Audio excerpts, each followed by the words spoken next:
Bonjour, mes amis. C'est Popcorn Pillow Talk avec Jamie and Connor. Yes, we're back for another review. This time we're reviewing Napoleon. We saw it in IMAX, and I think we both liked it a lot. Yeah. Do you want to go first? What were your initial reactions? Well, you know me. I'm French. I took it for a few years in high school. We went to Paris. We checked everything out. I loved it. There was a lot of facts that they actually included in the movie. There's a few they left out.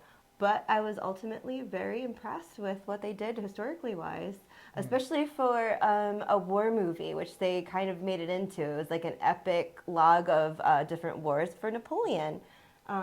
And you're not really a war movie I'm fan. not a war movie. I did not like Black Hawk Down. I didn't like Saving Private Ryan. I didn't like any of those. But honestly, and it's so funny because the first opening fight scene was his horse getting cannon to the chest, and it just opened him up, and I was stuck pretty much after that within the first 15 minutes of the movie. Yeah, and it was close to a 3-hour movie, and It I was was. engaged the entire time. The entire time I was too. I had to go to the bathroom within the first 45 minutes, and I stayed the Me too. entire time because I wanted to see everything.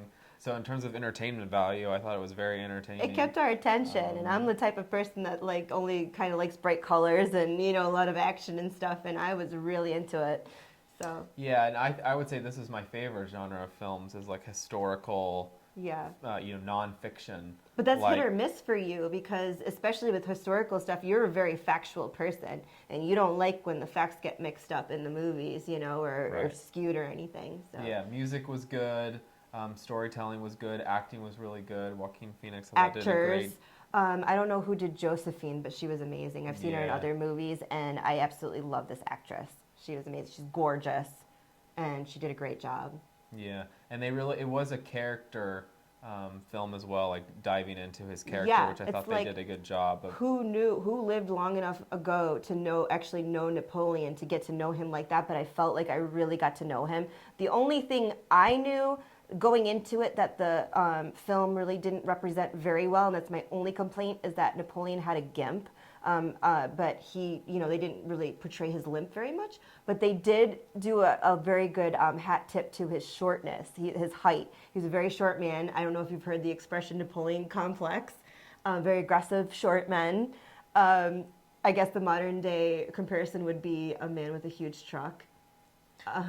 And I work at a law firm, so we always use, the comparison to Napoleon to the judges that we don't like, who are just overbearing and just are only interested in power. And they did do a good job at portraying Napoleon as that kind of Napoleon They actually complex. had him when he went to Egypt and he was conquering Egypt.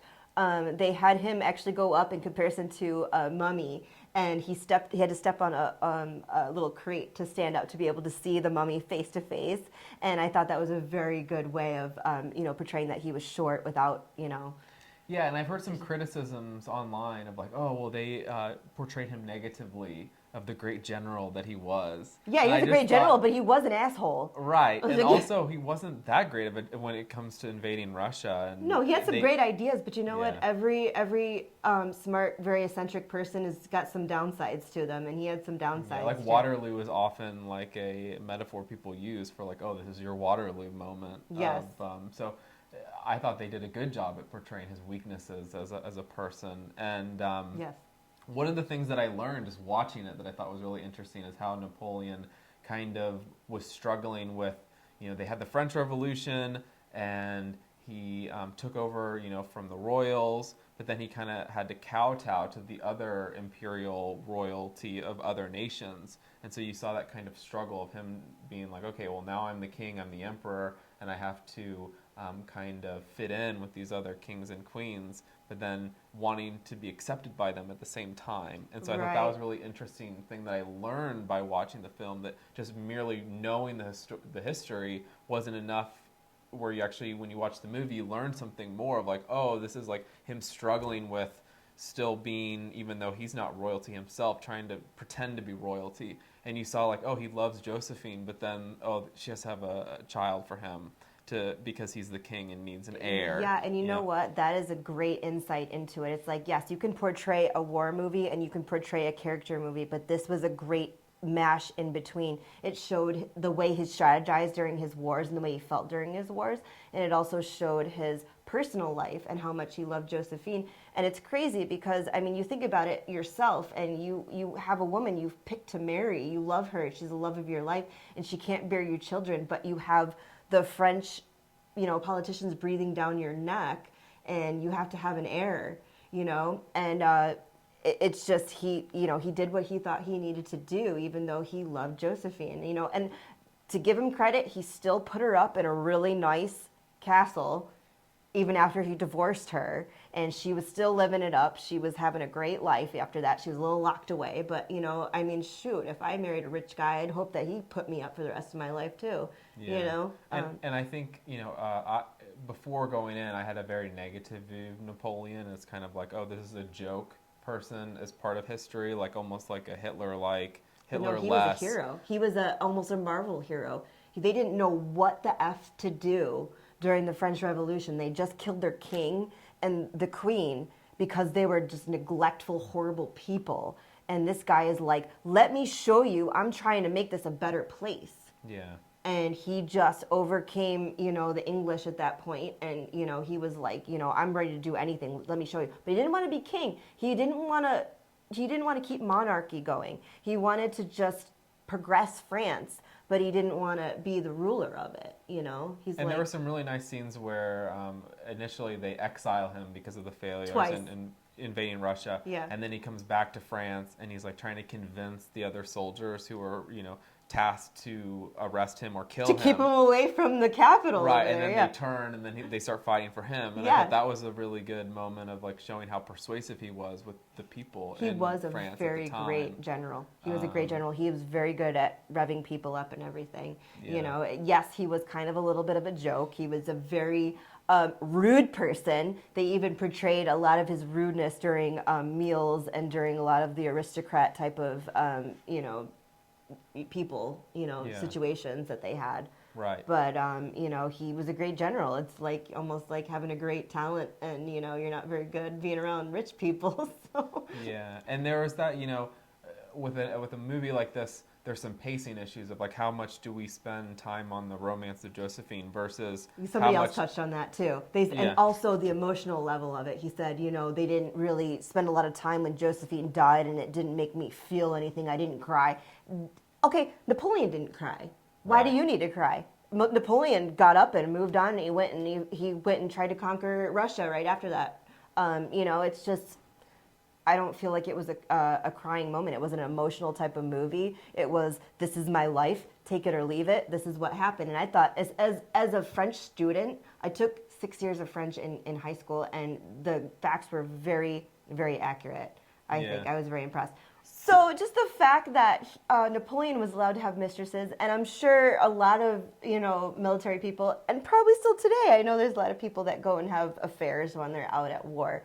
But the fact that it became a news broadcast that Josephine was messing around with some younger guy in the castle while Napoleon was gone, and they did touch base on that. That was actually a bigger part, a focus of the film. It took about, 45 minutes of the film for him to kind of understand what was going on with Josephine, as far as like she was talking to this like younger guy and like banging him in the castle, and it became this whole thing. It was in the news, and Napoleon came home from Egypt, and they called him an abandoner because he abandoned his crew in Egypt to come home to see what was going on with Josephine because he loved her so much and he wanted to know what was going on. He would debunk the situation with her.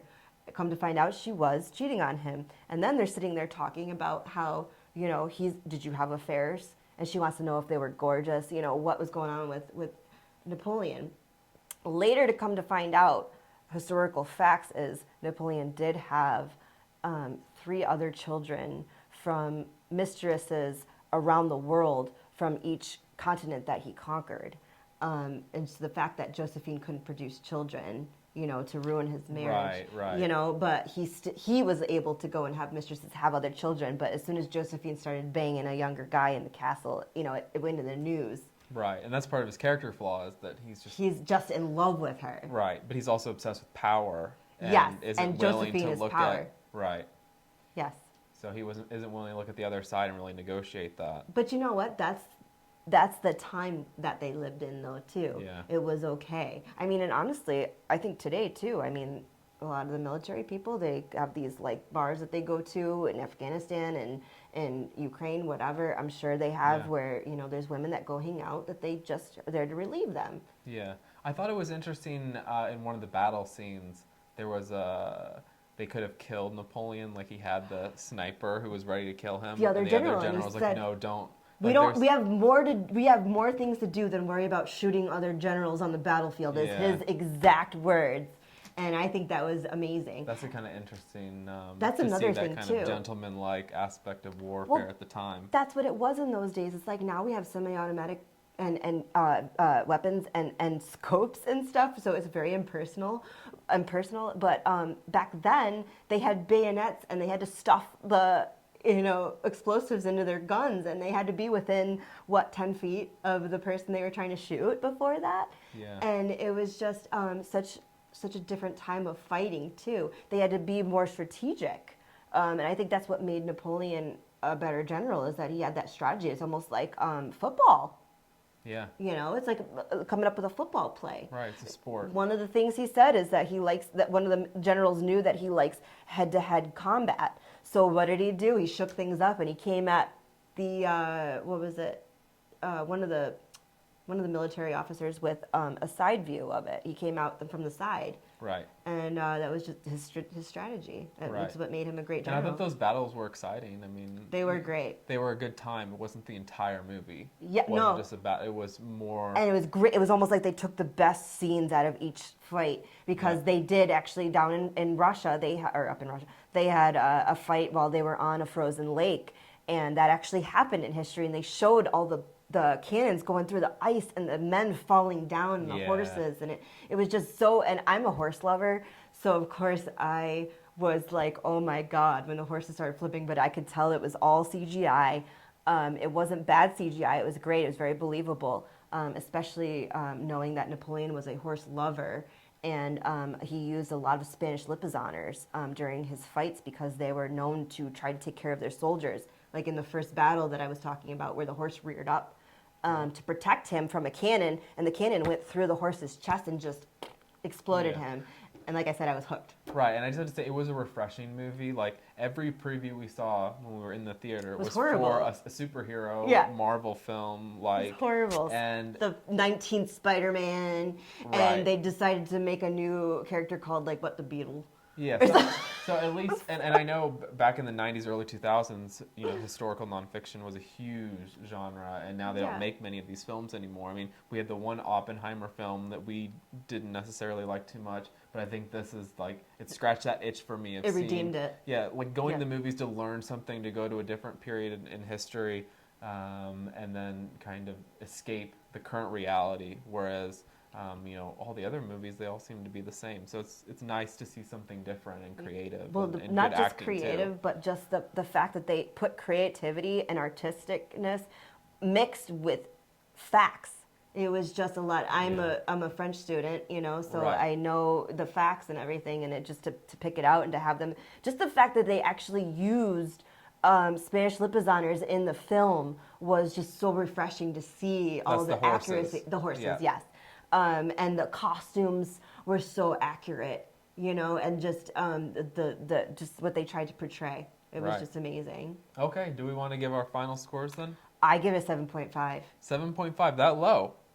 I mean, that's not low for me, but I mean, I think it was pretty damn good. But it's a Yeah. war movie, so yes, I give it a 7.5. It was up there for war movies. Yeah, I'm going to give it a 9. I mean, that was maybe one of the best movies that I've seen this year. Like, John Wick and this one, I think I would enjoy the most. So That's why I give it a 7.5, because John Wick's Yeah. up there. But yeah. yeah. But this I is- highly recommend it if you need to go see a movie. Yeah, you ever want a French history lesson? It's right Yeah. there, and it's entertaining. And like we said, we got hooked from the beginning, and we kept it going. Three and a half hours, something like Around that. 3 hours. Around I 3 think. hours, but Yeah. it still will keep your attention. I don't think we saw anybody else get up either. Yeah. It was pretty damn true. good. And Joaquin Phoenix is still the boss. He is. He did it right. He did it right. Okay, we'll end it there. See you in the next video. Bye.